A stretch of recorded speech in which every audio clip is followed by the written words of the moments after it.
আজ বানাবো মুচমুচে সাবুদানার পকোড়া। তাহলে চলুন বানাতে শুরু করি।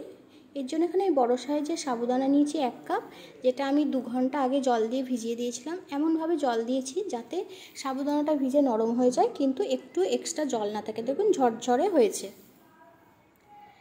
এবার এর মধ্যে আমি দিয়ে দেবো ভাজা মশলা। এখানে জিরে, ধনে, মৌরি, শুকনো লঙ্কা কাঠখোলায় ভেজে এটাকে আমি গুঁড়ো করে নিয়েছি। দিয়ে দিচ্ছি স্বাদ মতো চিনি, দিয়ে দিচ্ছি স্বাদ মতো লবণ। একটা ছোট সাইজের ছোট করে পেঁয়াজ কেটেছি আমি, সেটাকে আমি দিয়ে দিলাম এর মধ্যে। দিয়ে দিচ্ছি একটা ঝাল কাঁচা লঙ্কা, দিয়েছি 2-3টে রসুন কুচি করে। যারা পেঁয়াজ রসুন খাবে না তারা এই দুটো বাদ দিয়ে দেবে, তার বদলে আদা কুড়োনো দেবে আর একটু সামান্য হিং দেবে। দিয়েছি সামান্য হলুদ গুঁড়ো, দিয়ে দিচ্ছি চাট মশলা, দিয়ে দিচ্ছি 2টো সেদ্ধ আলু, এখানে দিয়ে দিচ্ছি অল্প ধনে পাতা কুচোনো। এগুলো আমি ভালোভাবে এবার মেখে নেব। মেখে নিয়েছি। এবার এখান থেকে ছোট ছোট পকোড়ার তার আগে দিলাম এখানে চালের গুঁড়ো। চালের গুঁড়োর বদলে সুজি, বেসন, আটা, ময়দা সব কিছুই দেওয়া যায় বাইন্ডিংয়ের জন্য। এবার ছোট ছোট আমি পকোড়া বানিয়ে নেব। একটু চ্যাপ্টা করে বানিয়ে নিচ্ছি গোল গোল। এটা খেতে অনেকই ভালো হয় এবং মুচমুচে হয় ওপরটা, আর ভিতরটা সফট হয়।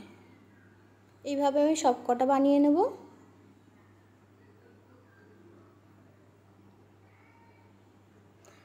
এখানে আমি সব কটা বানিয়ে নিয়েছি এবং ফ্রিজে 10 মিনিটের জন্য রেস্টে রেখেছিলাম। এবার এগুলো বার করে নিয়ে আমি এবার ভেজে নেব। গ্যাসের ওপর একটা কড়াই বসিয়ে তেল গরম করে নিয়েছি। একে একে এবার ভেজে নেব পকোড়াগুলো।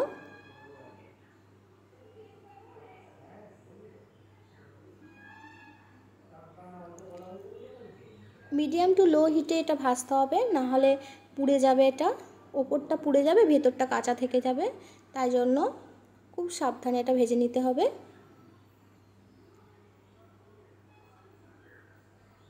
এইভাবে আমি সবগুলোই ভেজে নেব একে একে। একটুখানি ভেজে নিয়ে তারপর এক পিঠ হয়ে গেলে উল্টে দেব। এই যে আমার আগেরটা হয়ে গেছে, এটা আমি উল্টেও নিলাম। এবার এটা তুলে নেব।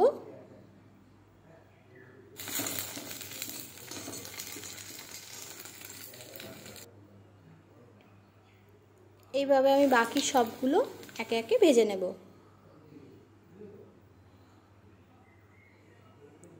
এটা কিন্তু টিস্যু পেপারে রাখা যাবে না, তাহলে সব গরমের মধ্যে আটকে যাবে।